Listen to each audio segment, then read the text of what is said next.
Në një fshat ku pjesa më e madhe e banorëve e kanë emigruar, 4 vëllezër vendosin që të ngrenë jetët e familjeve të tyre në tokat e të parve. Ky fshat quhet Maqitev dhe gjithmonë është konsideruar i largët, pa të ardhme. Këtu nuk kanë mbetur më shumë se 60 familje. Ajri shumë e pastër.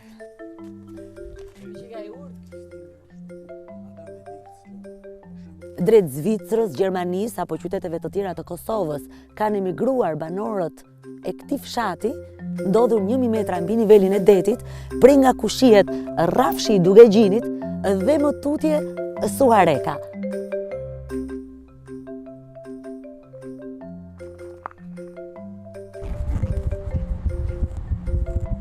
Maqiteva nga Prizreni ndodhet një orë larg. Pasi kalon Suharekën, rruga ngushtohet dhe nisë bëhet më e vështirë.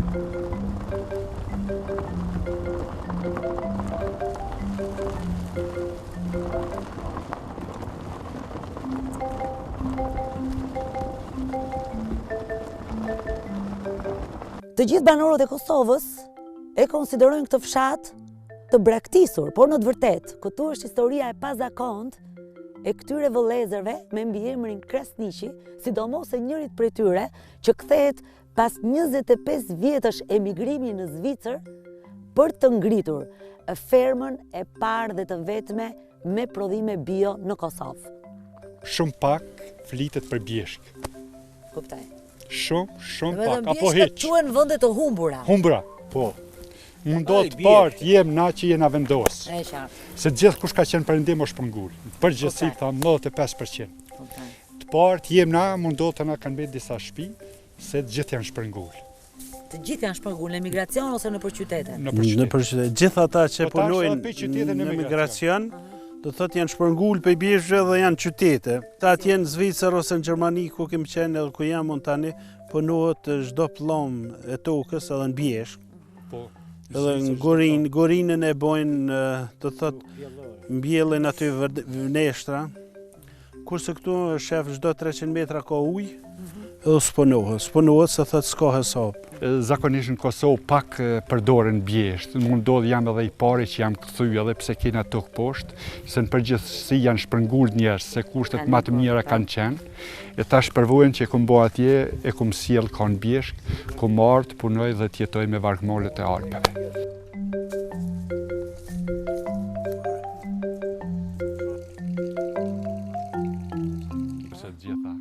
Pse jo?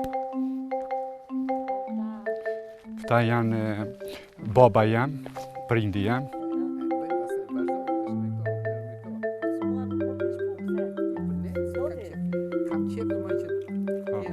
Baba. Kushërini edhe Baxhanoki jam është ky.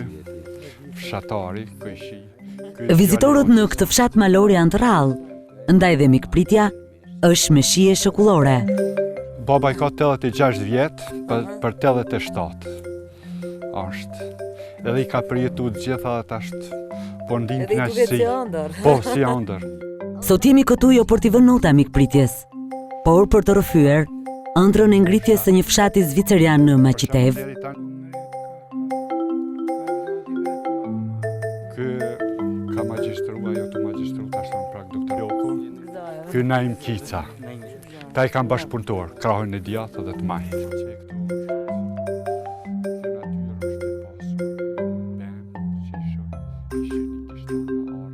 Në Zvicër atje përdorin Alpët shumë produktet prej Alpeve, i çmojnë shumë.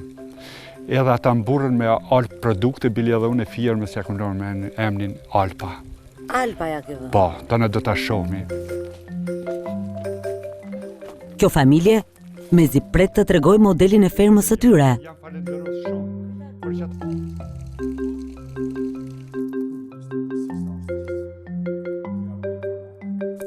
Rituali i mirëseardhjes nis duke të ftuar në këtë dhomë, ku në një anë janë ekspozuar prodhimet, në anën tjetër ndodhen vegla pune, ndërsa në mes është vendosur tryeza ku gratë e familjes servirin gatimet e bëra nga prodhimet e fermës së tyre.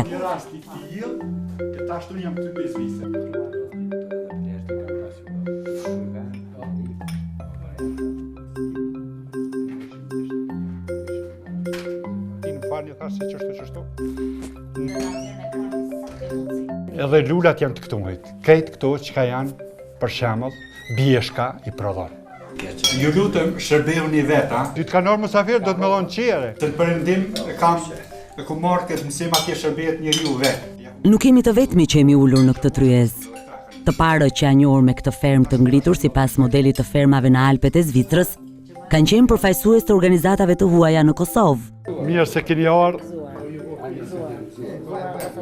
Por fama e kësaj ferme mori vend pas publikimit të një shkrimi nga ambasadori shqiptar në Kosovë, Qemal Mingjozi. Me shku me punu dikun tjetër kurse kem punë mjaft këtu, që halë së njëm tjetër në punës. Historia Abdullaj që kthehet pas 25 vitesh nga Zvicra për të hedhur një uri të mësuar atje në tokën e Taatit, bashkë me vëllezërit e tij, ishte ajo që intrigoi njerëzit. Bravo.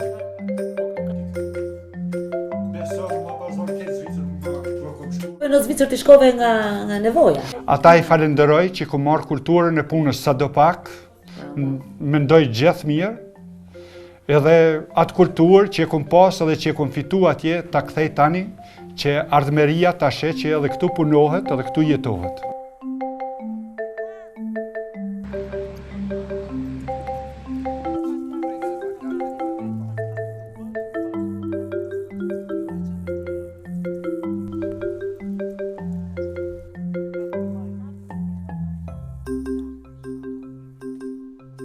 Ferma e 4 vëllezërve ka një sipërfaqe prej 10 hektarësh.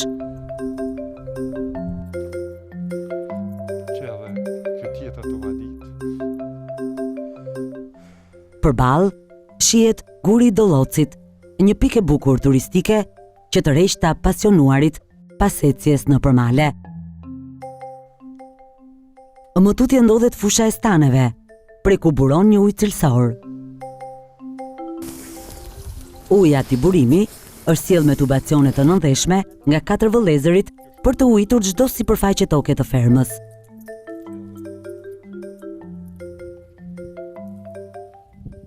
Ky investim u ka kushtuar rreth 50.000 euro.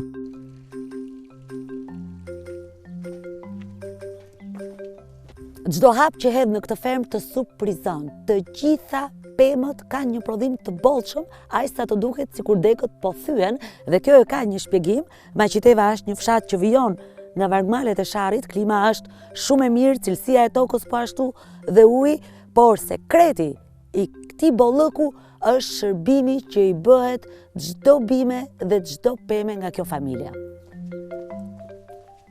Në këtë fermë janë mbi 2000 pemë frutore, ku dominojnë mollët, arrat, gështenjat dhe dardhat. Përveç pemëve, disa dylym tokë janë lënë për prodhimin e perimeve, kryesisht bio pa pesticide dhe vetëm me ple organik. Vetëm ple organik. Dhe më thënë bajgat e lopëve i bie. Ashtu. Ka më të madhe se ka? Po, ka një patate vjen 1 kilogram. 1 kilogram? Po, kam rast, që për shumë 2 janë mbi 1 kilogram. Se njerëz thojnë nuk bëhet pa pesticide, bëhet, vetëm duhet ta studiosh lëndën, të kesh përvojë edhe ka më bu. E që kjo është përvoja. Cili është sekreti? Për ta bërë pataten kaq mirë pa pesticide?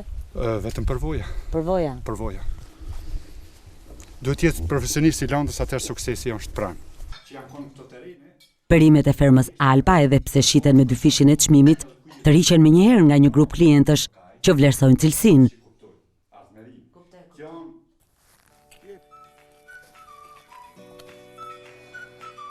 Izraeli dhe me 4 euro kilogramin e shet në Zvicër. Kjo është patatja më e shtrenjtë, kjo e vogla fare. Po, më shtrenjtë. E mo duhet jenë gjithat vogla. Ti thua që kjo patate tjetra nuk shkon në treg, se ka marrëze, ha? Po, kjo me rreze, këto s'ban me vendosit. Ti nuk e vendos? Jo, kurse si. Do me thënë ti e ke ndarë mundë që ti është sa më i sinqert me tregun, sa më korrekt. 100% tjetë një produkt i shnosh. Tohet duke qenë korrekt. Kaq korrekt. Po, vetëm këtë mënyrë. Për ato kam klient shumët. Edhe dita ditës rritën. Qële, që ka kena gjetë, që, ha? Që? Wow!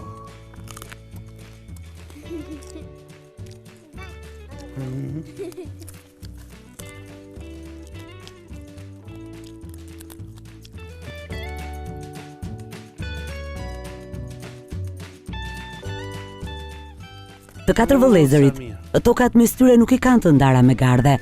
Këtë sipërfaqe e menaxhojnë bashkarisht edhe secili bën atë që di të bëjë më mirë. Çdo kush mundohet, po dikush ka më shumë sukses, dikush jo, ashtu është prime. E shef edhe gishtat, njëri më i madh, njëri më i vogël, gjithë janë funksional, gjithë kanë dhimbje. Po dikush fiton më shumë, dikush më pak, për punëtor, njëjtë dia. Blem vetëm blem kripa, për shembull për teshe. Gjëra bujqësorës blem asë. Gjitha biologjike. Pra keni arrit siguroni ushqimin. Me mish, me çdo gjë. Po, edhe tregtoj.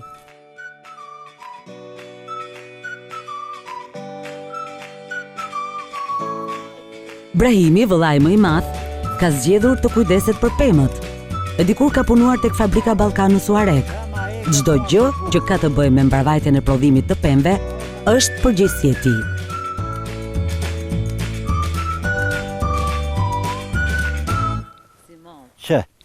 Që vesh mu qa, që. Po pra, shikoj. Edhe mënyra si qahet, Që. nxet kollaj. Edhe thyet kollaj, ë? Që.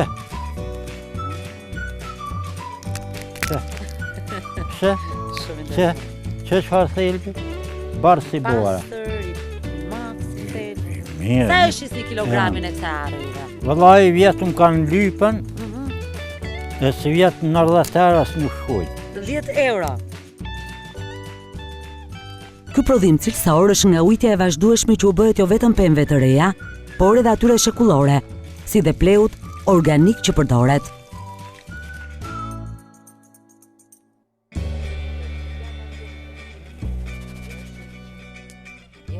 E pleun e sigurojnë nga baktit e tyre.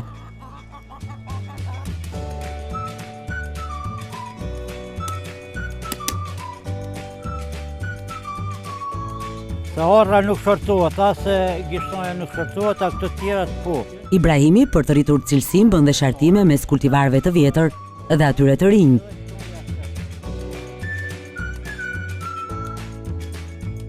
Edhe pak lloqe që këtu.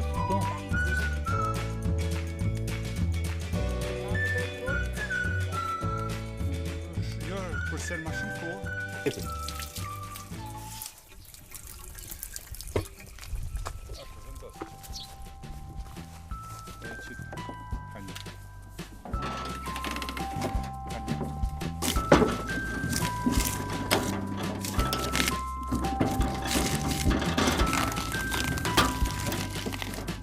Në këtë fermë prodhohen edhe lëngjet e shtrydhura në mënyrë krejt artizanale me makineri të thjeshta, të cilat tregtohen për një klientel të ngushtë HPR, por që dëshira e kësaj familje është që këto lëngje t'i fusë edhe për një treg më të gjerë.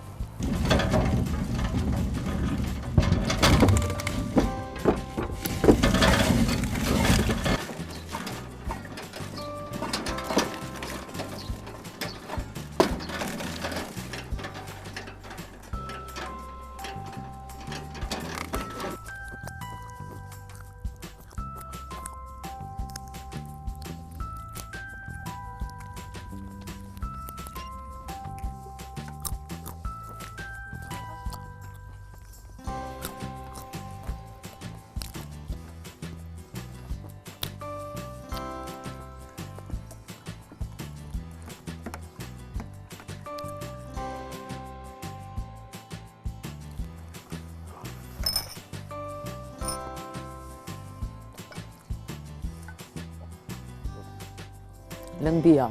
Po. Sa e shet për momentin këtë? Është 1 euro gota. 1 euro e shet gotën?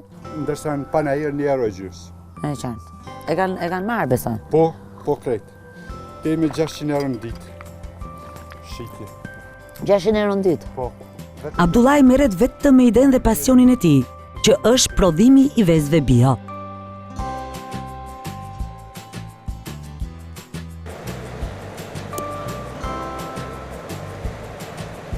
Kjo ndërtesë në pamje të parë të krijon idenë se këtu jeton një familje, por në të vërtetë është një kotec pulash sipas modelit zvicerian, pulat rinë aty gjatë natës edhe në momentin që ato bëjnë vezët, ndërsa pjesën tjetër të ditës deri në mbrëmje lëshohen në gjendje të lirë. Një shiqimi njerëzve dyqysh pa hamendje më shiqeshin si është të mundshme ky njeri i mirë shu Zvicrën e me ardhë. Krejt, s'është të mundshme, diçka nuk ka rregull. Nuk ma zoshin për mua, po ka gabu, thëshin. Ky njeri ka gabu. Kurse këtë njerë shkojnë anej, ti me mija, me qanta në shpinë anej, i vetëmi ti i e këthy kënej. Du me kontribu në vend temi. Me lonë një punë të mirë, një projekt mirë, me gjallnu rinia. Që donë me gjallnu, këtu ma mirë sa që.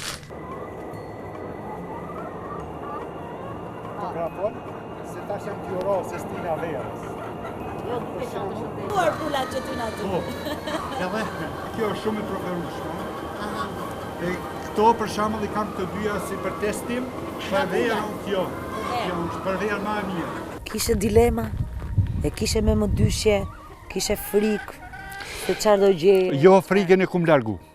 Se përvojën që e kum bo atje, ato kam qenë i sigurt, tham bi 80% apo 90%, po mund të tham edhe 100%, se atë përvoj, kur e pash që ky produkt mungon në tregun kosovar, thash mos sot nesër njerëz kanë mund kuptu edhe Kanë për ta kërkuar. po. Ajo që të bën përshtypje këtu është edhe sera që ndodhet përballë.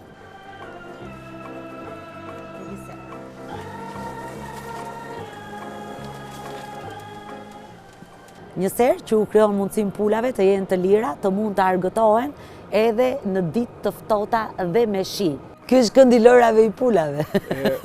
Argëtimi. Po, ashtu, në atë rrugë që t'ja plotësoj gjitha kushtet e jetës. Kjo serë e thith rrezet e diellit në maksimum, dihet që në zonat, në fshatrat pranë Alpeve, rrezet janë shumë të forta dhe në ditët me dëbor. Dhe kjo është një mënyrë, një praktik shumë e thjeshtë që pulat edhe në ditët e ftohta të kenë temperaturën që u duhet. Temperaturë mbi 16 gradë për me prodhu vezë. Nëse emigrantët e Kosovës sjellin makina apo ndërtojnë vila, Abdullahi solli pula për të krijuar modelin e fermës që kish parë në Zvicër.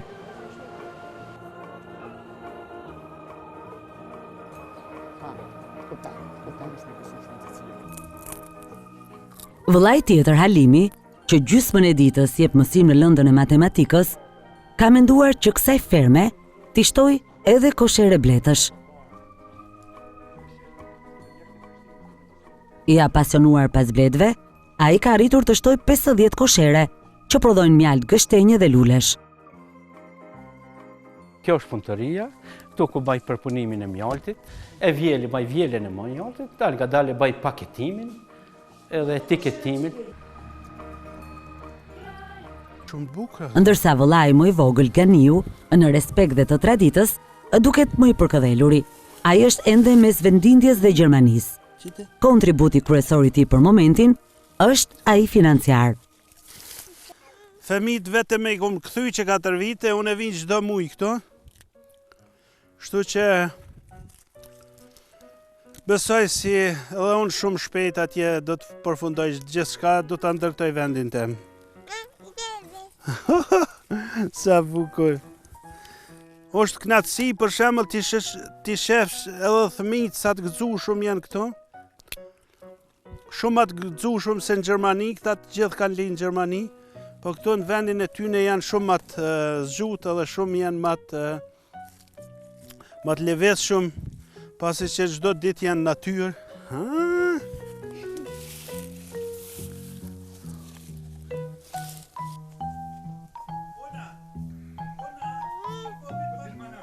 Ëndra e vëllezërve Kresniqi nuk ka mbaruar me fermën. Ferma është stacioni i nisjes. Qëllimi final është kthimi i këtij fshati malor në një vend turistik. Ata ndorrojnë një Zvicër të vogël në fshatin pranë Alpeve të Kosovës. Ndaj kanë ngritur një odë sipas stilit alpin për të pritur vizitor. Në projekt kanë dhe ngritën një hoteli. Në kohën kur mira shqiptarë të Kosovës dhe të Shqipërisë largohen çdo muaj drejt perëndimit, kryesisht drejt Gjermanisë, historia e vëllezërve Kresniqi ecën në drejtim të kundërt. Pas një çrek shekulli në mërgim, ata tashmë të ardhmen e shohin aty ku e nisën jetën, në vendlindje. Janë kthyer për një fillim të ri. Koha ti përvjelim kret dhe t'ja veshëm punës me intensitet lartë së kur në përëndim, për ndryshë është shtirë, po ka ardhë koha. Po, iku beso, unë nga njerë, thamë, si është e mundur, si kanë kohë, mund sekundi më kushtoni, jo minuti, ja?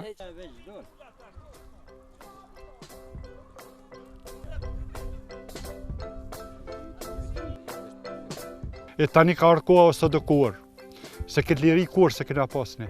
Kur? Çdo gjë kemi pas në dalune. Dërsa tani o liria 24 orë endës po muj me besu. Vëllezërit Kresniqi kanë kuptuar një gjë të thjeshtë. Kur ja dolën në vende të huaja, pa dyshim që do t'ja dalin edhe në trojet e tyre.